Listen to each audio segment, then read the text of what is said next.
Thank you all for joining today's NUS Giving Experience webinar, What You Should Know About Wills and Trusts. I'm Jonathan from the NUS Development Office, and I will be your MC for today. Before we begin, I would like to go over some housekeeping matters. You may like to click on the speaker's view to maximize your enjoyment in today's event. Please keep your videos off and microphones muted during the session to prevent any disturbance. If you have any questions, please type them in the chat box and we will bring it up during the Q&A session. Please also note that this webinar will be recorded and we will share the video link with you after the event. It is now my pleasure to introduce today's speaker, Mr. Francis Goh. Mr. Goh is a partner at Harry Elias Partnership LLP, as well as an internationally certified mediator. Mr. Goh's 30 years in the legal practice allows him to advise his clients on their business successions and private wealth planning. Mr. Goh is also a proud alumnus of the National University of Singapore, having graduated from the NUS Faculty of Law in 1990. Mr. Goh, please.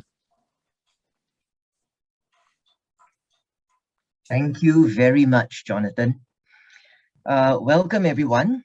I see we have a very healthy crowd today. And today we are going to talk about wills and trust in the context of legacy giving. All right, now we are going to cover, as you can see from the presentation outline, a whole host of issues. You see, you can't understand wills and trusts if you don't understand all your asset classes and what you are going to do with them. So today, with a lot of ground to cover and only 45 minutes, each of these topics can actually occupy a semester in law school. All right, but I'll endeavor to give you an overview. I will endeavor to share with you so that you are empowered to ask the right questions of advisors that you may consult, be it your lawyer, be it your insurance agent, be it the CPF advisor over the counter. All right, so let's get right into it. Next slide, please. Okay, so do you need a will? You don't have a will now. What sort of excuses have you got? I'm too young. I don't have enough money. I don't have assets. And in any event, I'm not superstitious. I don't need a will. Okay, common things that people give as excuses, but let's see what happens when you don't have a will. The first effect is that your assets are frozen. What does that mean?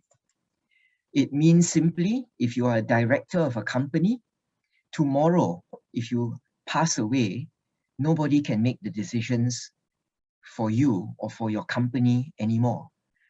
If you are the bank signatory for your family bank account or for your corporate bank account, tomorrow when you die, that bank account is frozen. If you are trading stocks on the NASDAQ, making a lot of money from the volatility of the market these days, tomorrow if you die, that account is going to be frozen, trading will be stopped, no orders can be taken, and if you are trading on margin, you are in trouble, or your estate is in trouble because you'll be gone by then. Okay? The other problem is this: it will be frozen, your assets will be frozen until somebody steps forward to take charge of your estate.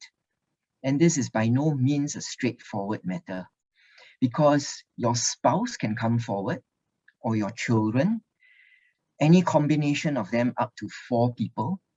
And if they don't exist, then the law, the Interstate Succession Act, provides classes of people who can come forward. Parents, your siblings, nieces or nephews, grandparents, if they are still alive, and uncles and aunts.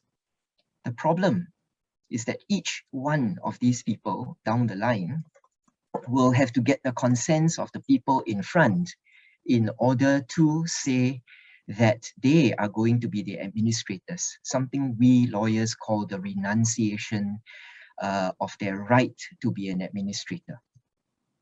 Then let's look at the problem of beneficiaries. You are limited in your beneficiary choice. You are limited in your beneficiary allocations. So let me explain. If you pass away without a will, then your spouse gets everything if you have no children. If somehow, for some reason, your spouse is, still alive and you have children, your spouse gets 50% of your estate. The remaining 50% is shared by your children. What happens then if your children are minors? All right, the administrator will have to hold the property on trust for them until they attain the age of 21. All right, and as we saw, who is going to be the administrator? That's a big question mark and a potential for a lot of disputes happening. All right, so consider also if you don't have a will and one of your children but perhaps has special needs, or maybe you wanted to give to people who are outside the class of your spouse and your children, you are not able to do so because of the fixed asset allocation, because you have no will. This asset allocation is by the Interstate Succession Act. You can check it out there. Next slide, please. So, you need a will. All right. Anybody who has lived, for example, 40 years of life would have amassed property, would have amassed insurance, would have amassed CPF, would have got responsibilities, both to his immediate family and perhaps to other families that he has. Now, I know people are smiling. They say, haha, you're talking about people being naughty. No, I'm not. I'm talking about maybe you want to care for your parents. Maybe you want to care for your sister who maybe has special needs. Maybe you want to benefit your niece or your nephew to encourage them to study harder by giving them some cash gift. All right. You need to do this through a will. If you have no will, you've got a serious, serious problem. So, what is a will?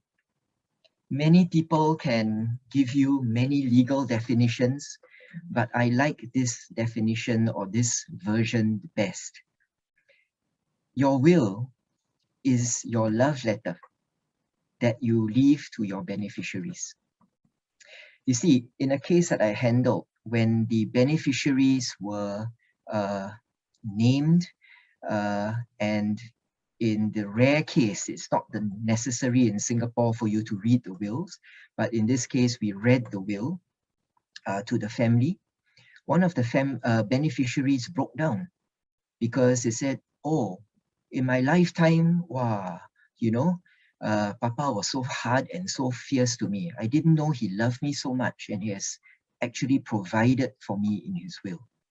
So consider that a will is not necessarily just a legal document or necessarily a superstitious thing.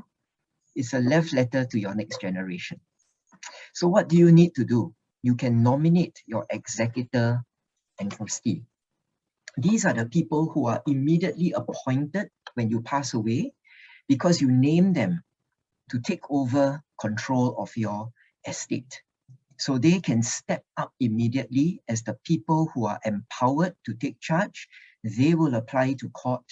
They will take charge of your estate. They will run your affairs from the time that you pass on. Who can be an executor?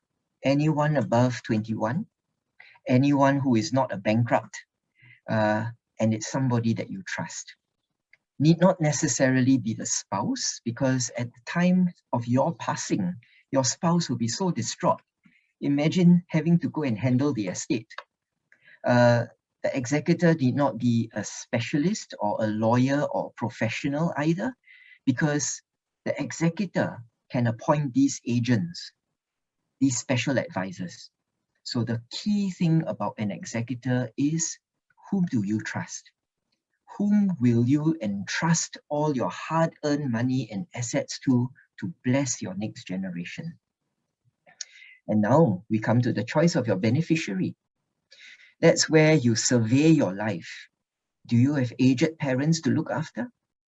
Do you have a special needs child, or you do have a special needs sibling that you want to bless and care for? Is there, special responsibilities that you need to take care of? And then, of course, there is the important question of legacy giving, especially in this case here through the NUS.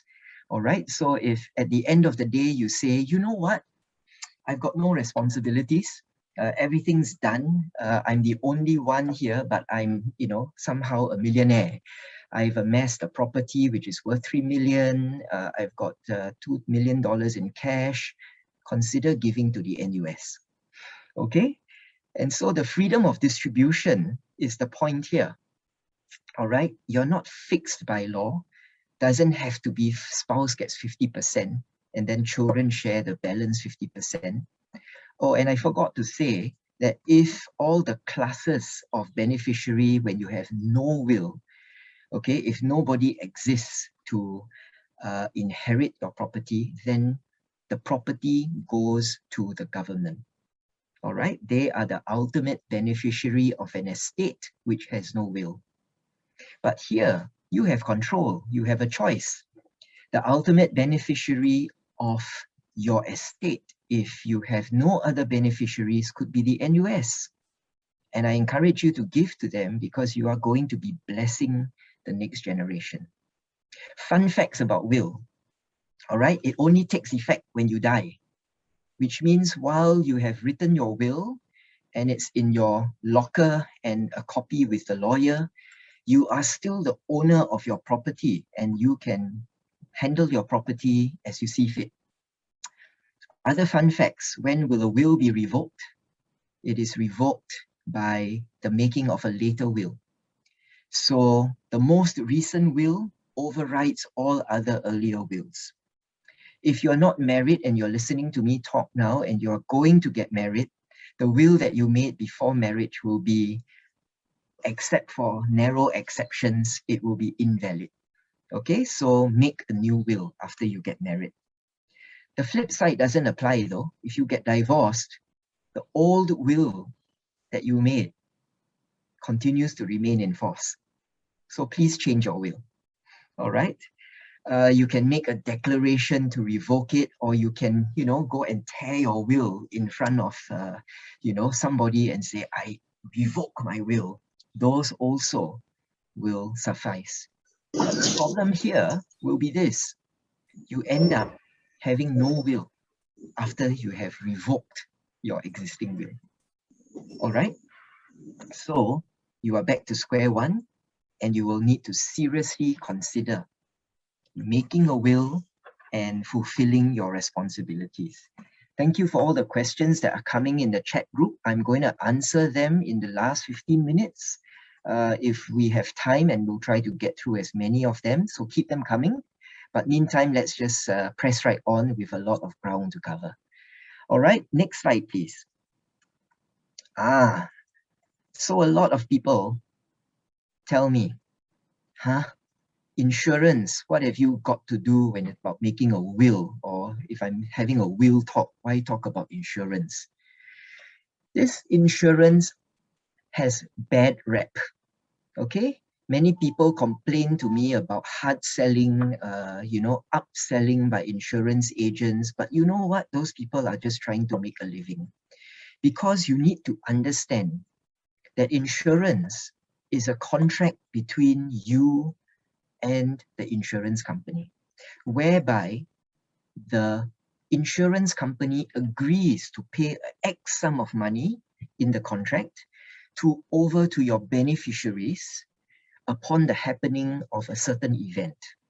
That event could be defined as an accident, could be defined as a death, could be defined as a critical illness or whatever. So definitions matter. Go and read your contract.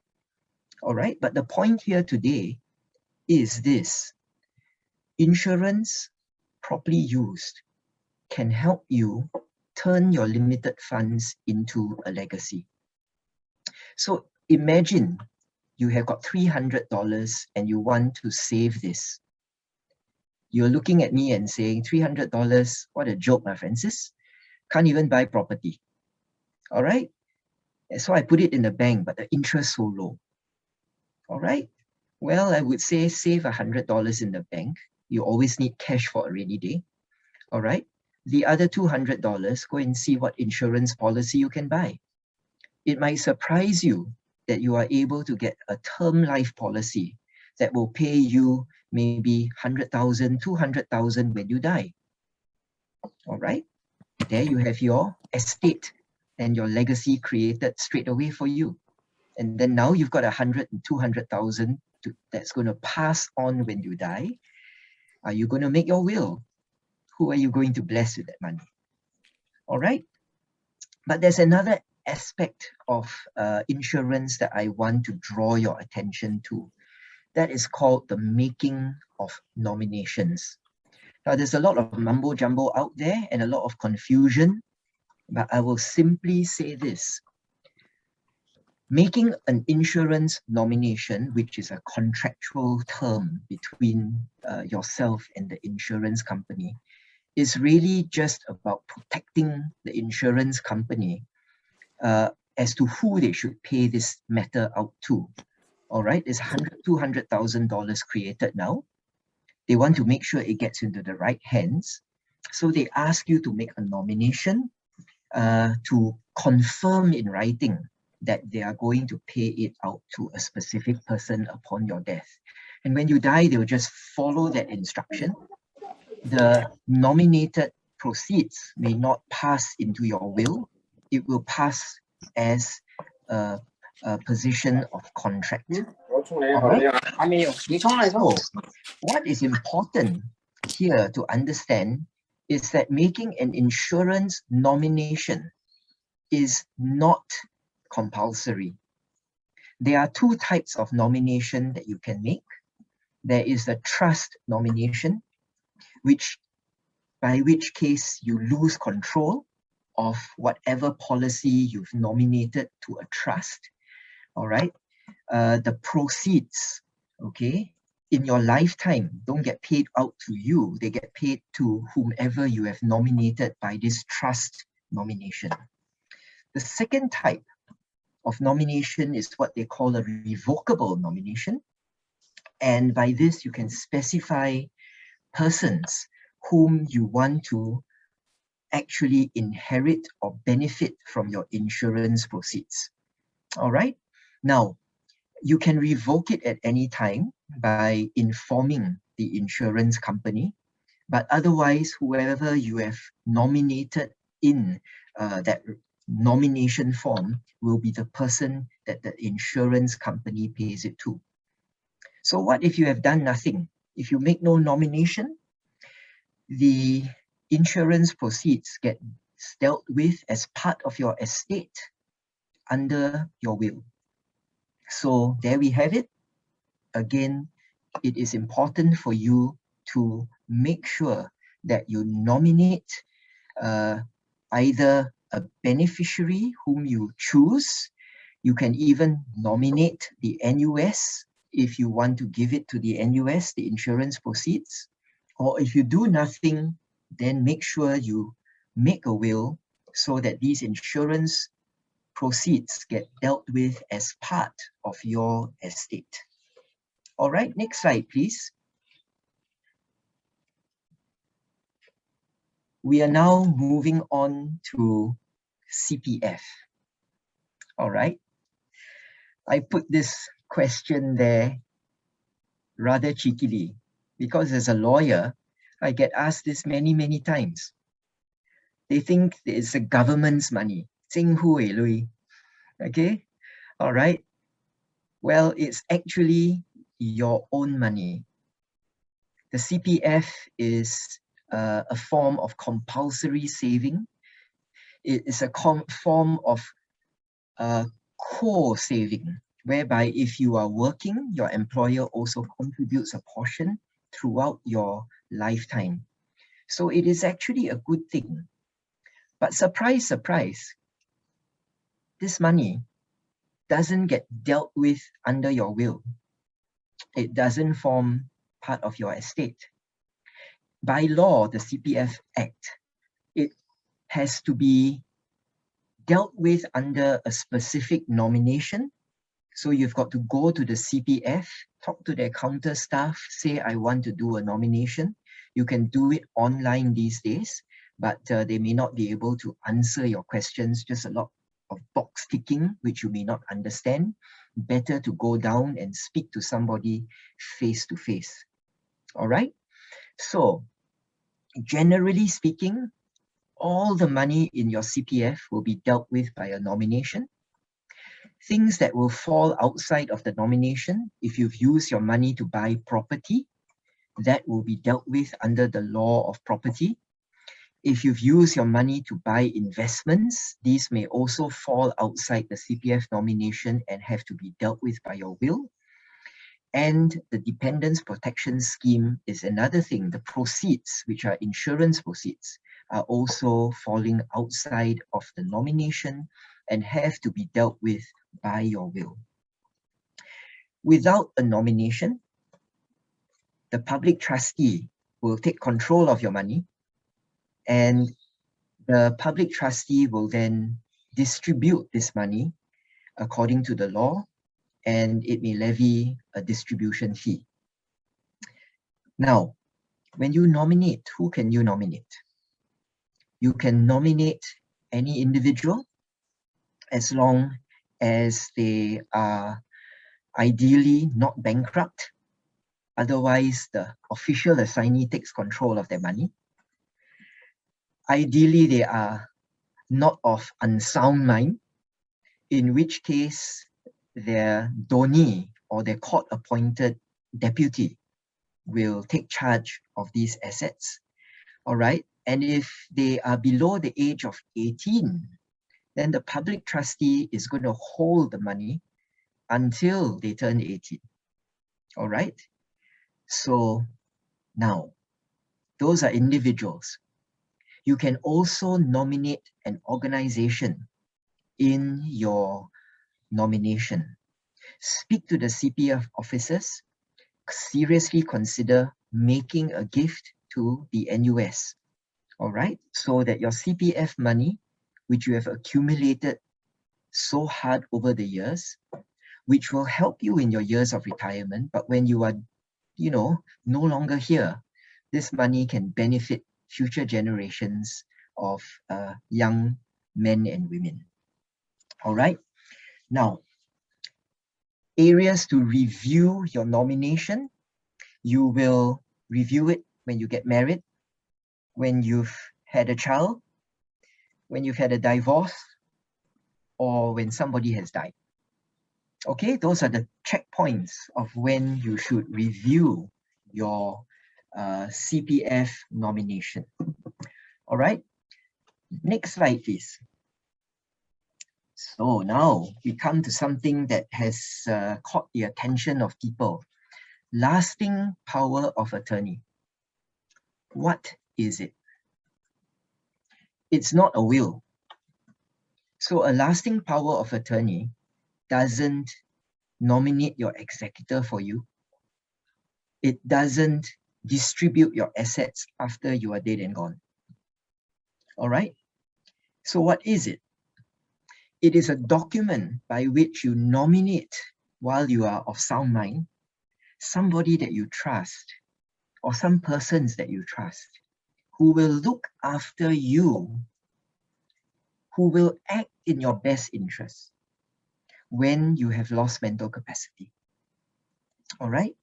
And they will look after your personal welfare.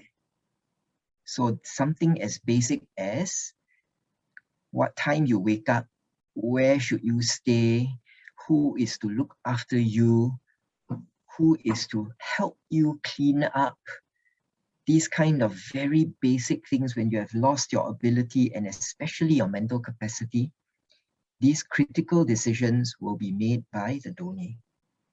And the donee will also handle your property and affairs. What is the role of this donee when they handle the property and affairs?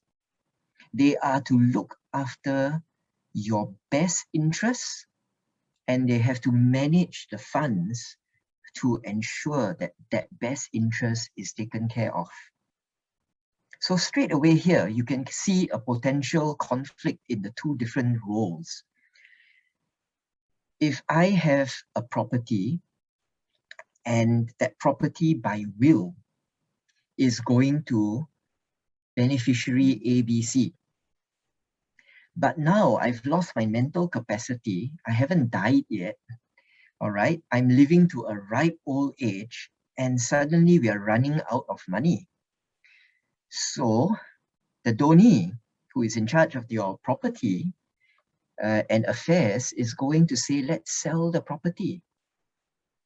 Look after you while you are still alive, and then the balance estate, if when you're no longer around, can then be distributed.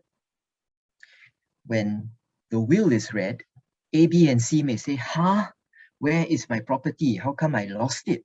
You are supposed to protect my estate, okay? Not so. The donee's role is to look after the welfare of the person appointing him. And if that means depleting the estate for his benefit, so be it. All right? So now, whoever is going to be your donee ideally should not be your executor and trustee. All right? Just an interesting fun fact, all right, for you to think about. All right. Mental capacity doesn't have to be permanent, but it is anything that interferes or impairs with the working of a person's mind or brain. Usually that will be determined by a doctor, and then the LPA, as we lawyers like to call it, kicks in. All right, and then the donee will assume his duties and take charge of the donor's assets and personal welfare. All right, now, the other important thing that you need to consider about the LPA is that while the LPA is not a will, and while the LPA does not deliberately override the will, a will kicks in only when you have passed on and deals with whatever estate exists at that point in time. So yes, it could very well be that in the process of taking care of you in your twilight years, the donee will actually be depleting assets and, in a sense, making the provisions of the will null and void. But by that time, whatever will you have made cannot be changed because you have already lost your mental capacity to make any legal and binding documents and decisions. All right. So what happens if a person didn't make an LPA but loses his mental capacity in the meantime? Then you are in a very expensive process of applying to court for deputyship. Expensive, relatively speaking, because an LPA can be made relatively fast and inexpensively. Whereas if you have to appoint lawyers to go to court to apply for deputyship, it's a few $1,000s at the very least. And if there are complications, matters can drag, okay? And it is that point of delay that is also, detrimental to your estate. Because like I said, if you lose mental capacity today, who takes care of your, say, legal clinic if you're a doctor? All right. If you're a parent, who takes care of your responsibilities? And worse still, if you're a parent of a special needs child, who is going to be the next caregiver? All right. So all these points come into play, but let's move on to the next slide in the interest of time. All right. What is a trust? Okay. Let me say upfront that there are whole law firms, there are whole companies that are in the business of providing trust services to the high net worth people, coupled with tax advice and a whole slew of support services. Is it for you? Well, let me try and explain it this way. What is a trust? A trust is actually a legal arrangement by deed, whereby you, the person who is setting up the trust, you settle your property into the hands of a third party. This third party is not the owner, okay, but he will hold the legal title. His job is to manage, invest, handle this property you have entrusted to him for the benefit of certain beneficiaries that you will also name in your trust. All this at the time of inception. Limited powers of amendment, and each time you want to amend, you will have to then pay your lawyer services or your trust company services. All right? Now, the service of a trust doesn't come free. The sexy language that the trustees like to use is assets under management. Whatever is the value of your assets under management, they will take a percentage of that value annually for their services. They will also, in other cases, base it on the number of transactions that you are going to make in each calendar year. So for example, if you are asking them to pay out to 20 beneficiaries from the trust, then there will be transaction fee for 20 transactions. If you make only 2 transactions in the year, then it's relatively cheaper. But all this adds up to a lot of cost. But perhaps the key difference is that unlike a will, which takes effect only when you pass on, so you remain the owner, you remain in control of the assets until the day that you pass away. The trust is a different story altogether. From the day that you set up the trust and put your property into the trust, you have given up ownership and control of that property. It now resides in the hands of a third party who will then carry out instructions according to what is written in the trust deed. All right? So, is a trust for you? Pros and cons. There's the cost factor to factor in. There is the fact that you are going to lose ownership. But some people like that because if they're in a high-risk industry and they're afraid of bankruptcy and creditors going after them, it suits their purpose to actually separate the ownership so that these assets are ring-fenced.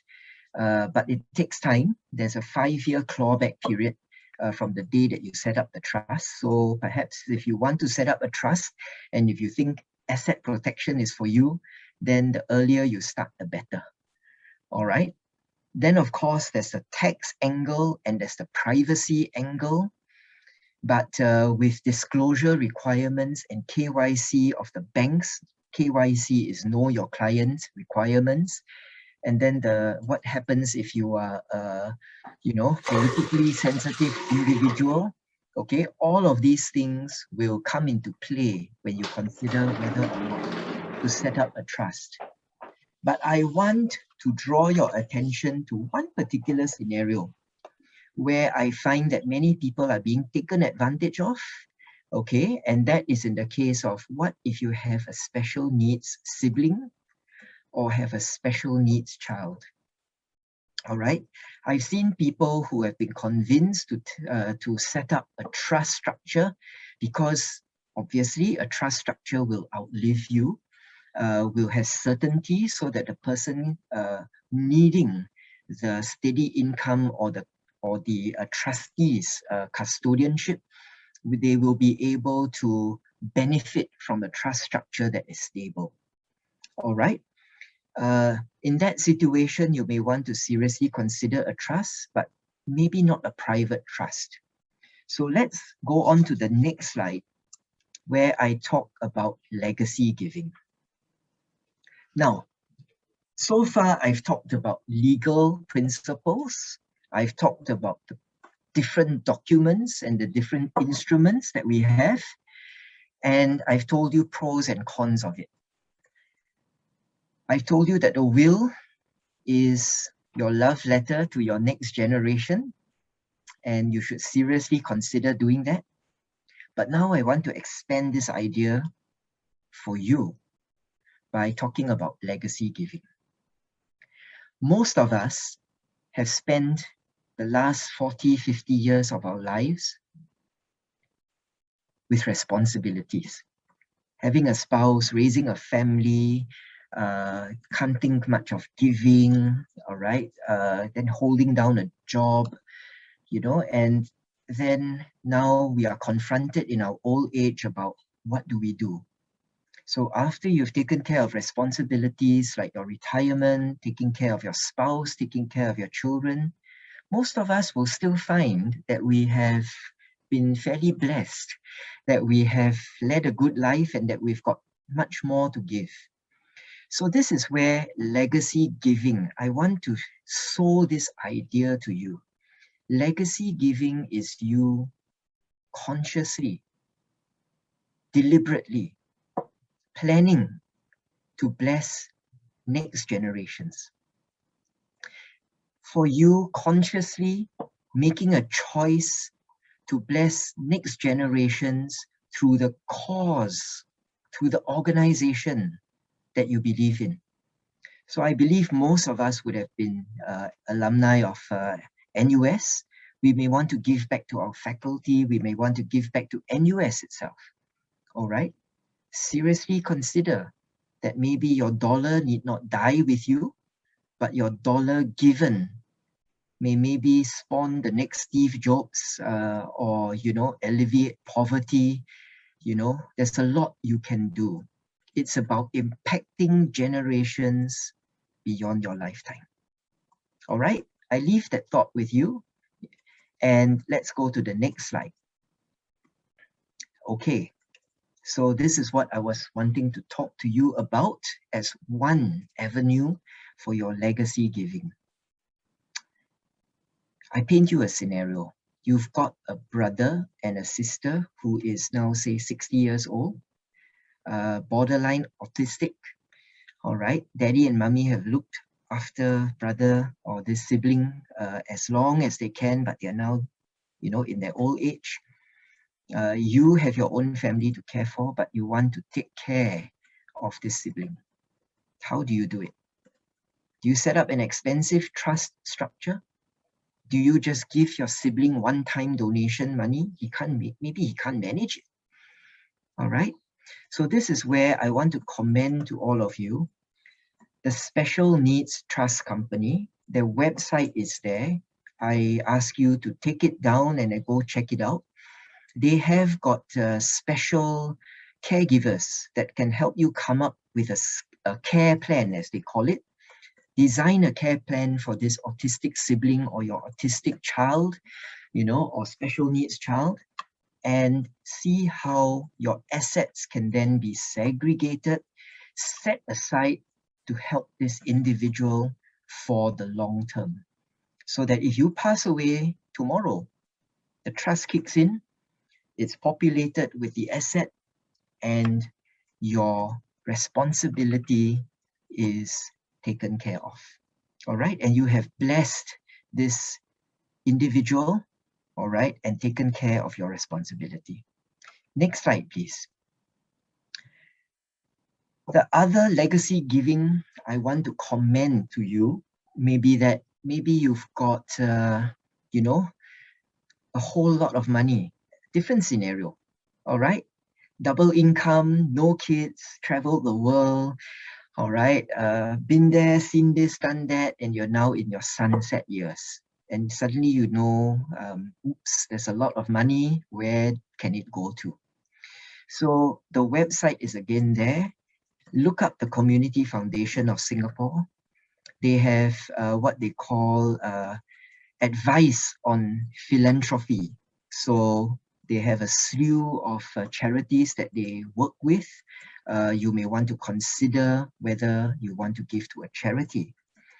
Or they have something also called a donor advice fund, which therefore means you can entrust your money to them and maybe give instructions to them about what are your objectives. Maybe you want to benefit organizations that have to do with education. And NUS may be one of the organizations you name. Maybe you name also other institutions, but it's part of this pool of giving to educational institutions or educational causes that you want to bless, but you don't want to manage it yourself. Community Foundation of Singapore is a resource and people that you should talk to. All right, next slide, please. But now to the focus, okay, of the talk. And of course, thanks to NUS for inviting me. NUS does a lot of good. I myself have been a beneficiary of NUS from the Faculty of Law. Year on year, NUS churns out great graduates that make impact on society. So seriously consider giving to the NUS, all right? Because you can't take your money to the grave, all right? So let's consider in the next slide how you can give to the NUS, all right? So it presupposes that you are making a will. So you can make a specific or explicit bequest of X amount, $5 million to NUS, and the wording is over there. All right? Making an explicit gift of this kind doesn't detract from your responsibility. Okay? You've given to your spouse, you've given to your child, or maybe you've got nobody else to give it to. All right? No harm carving out a portion of your estate to make an impact beyond your lifetime by giving to the NUS. Next slide. Here, it is a percentage. All right? You're going to tell me, all right, Francis, I don't know, man. 5 million. What happens if I can't make the number? Or what happens if the number is bigger? All right? Well, same concept. Consider giving a percentage. All right? Carve your entire estate into a pie chart. Okay? This percentage to wife, this percentage to child, this to parents, special needs sibling, and then, oh, I still got about 50% left. All right? Consider giving 50% to the NUS to bless future generations. All right? Next slide. Okay, this is a bit technical for some people. I had a question earlier. It says, Francis, giving to NUS very good, but it's all 3 slides is the same clause. All right? No, it's not. So the difference in this final clause is you are saying, I am going to give the remainder, the residue of my estate to the NUS. All right? So how it works is like this. You've got an executor.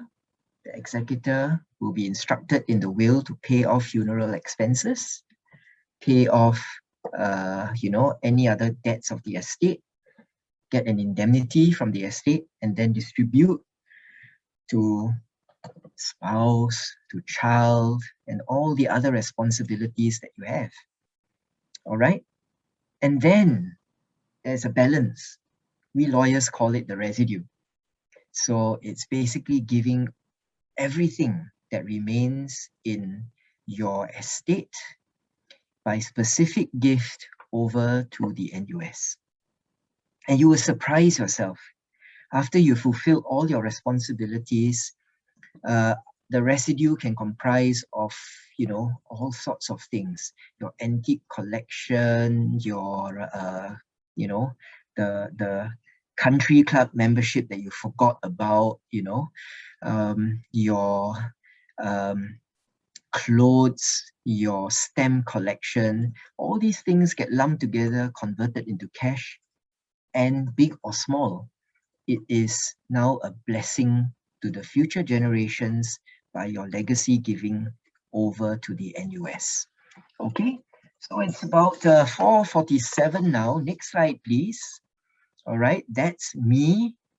There's the QR code if you want to connect with me on LinkedIn. All right, I'll leave it on for a minute. And while I take some time to scroll through all the questions that have come in, all right, let me begin from the top. So you please bear with me as I look to my other screen. And then we'll talk about Q&A in our next slide. All right. Okay. How do I make sure my will is effective if I don't appoint a lawyer? The will has to be in writing. It has to be in English. It has to be witnessed by two witnesses who are present with you in the room at the time of signing. All right. Those are general guidelines, but frankly, I would tell you your estate is so important. Don't try to save money. Go and see a lawyer. Get it done properly. All right. I've seen many of these wills that are done in private. In fact, a good part of my practice is with disputes on estates. People are challenging the validity of wills made in secret. All right. So go see a lawyer, but you know, think about that. What if my beneficiary dies before me? The answer is very simple. The gift dies with the beneficiary and the gift goes into the estate residue. All right. So what can I do if my parent has dementia? We need to change his will. The answer is you can't. All right. You need mental capacity to change the will. The will is crystallized, all right, at the time that he lost his mental capacity. All right, is there a nominee in insurance that has already passed on? Will the nominee still stand, or the will? Okay, this one you check with your insurance agent, please. All right, but generally speaking, I think if a nominee has passed away, the insurance company should be notified and you should make a new nomination. Otherwise, cancel the nomination and make sure it passes in accordance with your will. All right. I've made an insurance nomination to person A. At the same time, we also have a will set up to person B. In such a case, which will take effect? Insurance will go to A according to your nomination, and generally whatever is in the will to person B will take, excluding that insurance. All right. So this is in fact, this is a great question because it shows you the inherent conflict. And that is why today, when you talk about wills and trusts, I say I have to tell you about the interplay of all this, okay? Okay, those of us that just joined, okay, that's a nice reminder. Can one state in the will certain limit be set upon assets that... Okay, so you're basically trying in your will to control what can be done in the LPA. The answer is not effective because the will takes effect at the time of death. The estate will already have been depleted by the LPA. But the donee, all right, should not, my advice or my personal view, I shouldn't be giving legal advice here, is that don't fetter the hands of the donee. Can you imagine you are in ICU, you've got mental capacity, you can't make your own decision, and the donee says, I got no money to give, even though you got an asset, a $3 million condo sitting over there, because there's a limitation in my LPA. Which would you rather have? Take care of you in your lifetime or take care of your beneficiary when you're dead and gone. The choice is up to you. All right. Okay, let's see. Husband nominated all his CPF to wife. Husband and wife bought property in joint ownership. Husband passed on. Wife continued to live in property till death. Wife did nomination before husband. Then does husband's CPF paid to buy the property now be given to the two children? Okay, very convoluted question. The thing here is this: when the husband passed away, what happened to his CPF? Did it go by nomination or did it go by will? There was already dealt with at that stage. And if the wife is still holding the property, she is holding on the basis of perhaps the title, which may have been joint ownership. So she's the last person standing. The property is now hers. All right. Everything seems to be subsumed in the property now of that asset. So the issue of husband's CPF paid doesn't arise or doesn't seem to arise. All right.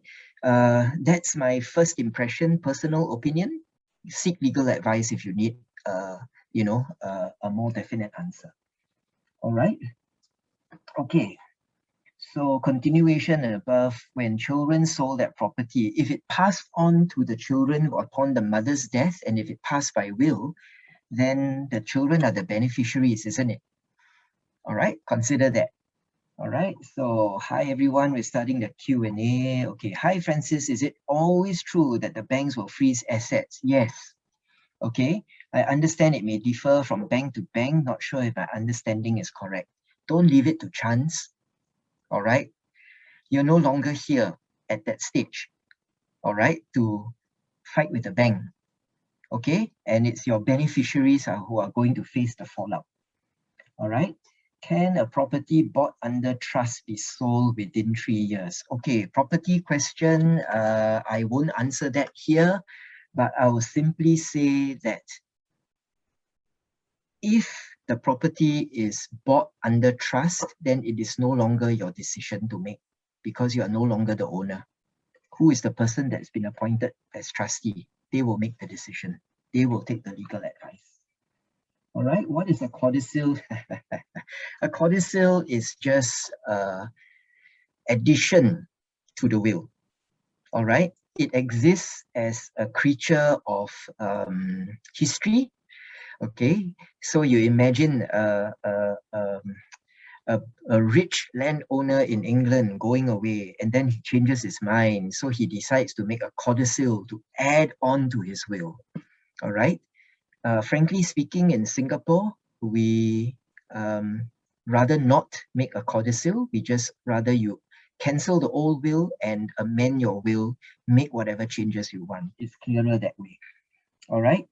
Market price to make a will. Okay, I will answer your question to give you guidance. I'm also going to ask you a cheeky question. All right.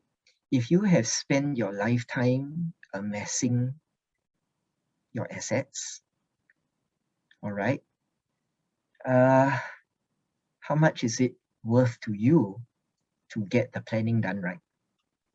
Okay, but having said that, you can make your own will. You make it free. Go online. There are free will writing services. All right, there are people who are offering will service as cheap as $300. All right, but I always say, as the Chinese say, 一分钱一分货. You pay peanuts, you are going to get monkeys. All right. And as I said, a lot of my practice is done out of disputes on wills, disputes on trust. So if you scrimp and scrounge, you don't get correct advice, you're kicking the can down the road. And if a dispute arises when you're dead and gone, then your estate and your beneficiaries will pay the consequences. Do you need to list all of your assets? No. Assets can be private. All right, the important thing, that is why you have a residue clause. All right, so let's say I buy property A today, buy property B today, and then after that I lose my mental capacity. All right, you know, and then property B is sold. No, this is dynamic. My assets are changing all the time. All right, so then the question is, which assets prevail? At the time of your death, if you have a list of assets which your executor can have access to, that will be the starting place for your executor from the point of your death. Okay. Advice on testamentary trust. Legal jargon. Okay.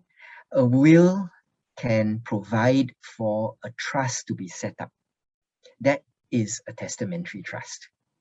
Okay, it just means that your trustee is going to hold the property on trust for your minor beneficiaries. They are below 21. So the trustee will have to take on that responsibility, for example. Or some people want to insist that the trust be set up such that the trustee will take up responsibility to hold the property past 21 to 25 to 30 before they actually distribute. All right. Okay, so to repeat, why do you advise the executor of your will to be different from the donee of your LPA? They can be the same person, but there is the potential, all right, of a conflict of interest. Let me explain. You have one son, very filial, very loyal, all right? Let's call him beneficiary A, okay? You have a daughter who is beneficiary B, all right? Your son A is also your donee, all right? You get dementia at age 60, you live on to age 90, ripe old age, all right? Your will provides that in the event of your death, property will all go to A, and in the event, then anything left go to B, okay? Can you see the conflict here? What is A going to do? Is he going to be a good son and provide for daddy or mommy in their old age, provide the best care, put their interest first, even to selling the property or assets in the estate? After all, he's going to get the most. All right. I can't be the judge here, and I can't predict. All right. So you guys will have to know what your own personal circumstances are, what works best, and then make your judgment accordingly. Can a will in Singapore cover assets overseas? Yes, it does. Husband and wife should make separate wills. All right. There has been in the Straits Times a recent case about mutual wills. That's where people make similar wills or mirror wills and promise that they will not make amendments, without the consent of the other party. It gave rise to complications because the court found that the later will did not override the mutual will because the mutual will could never have been changed. All right, so things like that, can give rise to complications. Make separate wills. Thanks, Francis. Sharing was great. Thank you very much. I appreciate the encouragement. All right, to say that if a beneficiary challenges a will, yes, you can specify that, if a beneficiary challenges or is nasty, that you're going to exclude them from the will. Let me just use that as an example that in a will, you can pretty much exercise your freedom of choice. Okay, and by and large, if the clauses are reasonable, it is unlikely that it will be challenged or overturned by a court who says, oh, cannot say this. But it's up to you really, whether you really want to wash dirty linen in your will or whether you just want to let bygones be bygones. All right, suffice to say that if a person is not named in a will, he is automatically excluded. All right, So I have myself included 3 siblings. If my parents made a will and they excluded Francis Goh by not naming him, all right, just because they feel I've got, I'm a lawyer, I should know what I'm doing and I can take care of myself, then too bad. My 2 siblings will get the estate. All right, you don't have to go to the extent of washing dirty linen in public.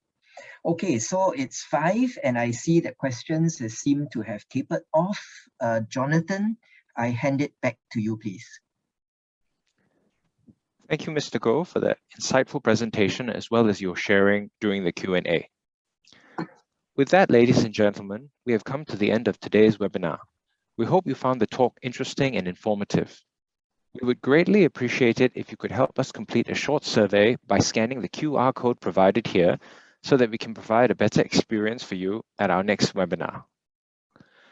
Thank you for participating in today's webinar. Should you have any questions or queries on giving to NUS, please feel free to contact the NUS Development Office at the phone number and/or email address highlighted on screen. Thank you again, and we hope to see you again soon. Thanks everyone for being with us. I would strongly encourage you to get in touch with the NUS Giving team. While the information is still fresh in your head, and while you may be encouraged to give to your alumni, all right, so give the NUS Giving team a call. All right, I wish you all good success and thank you for being here today.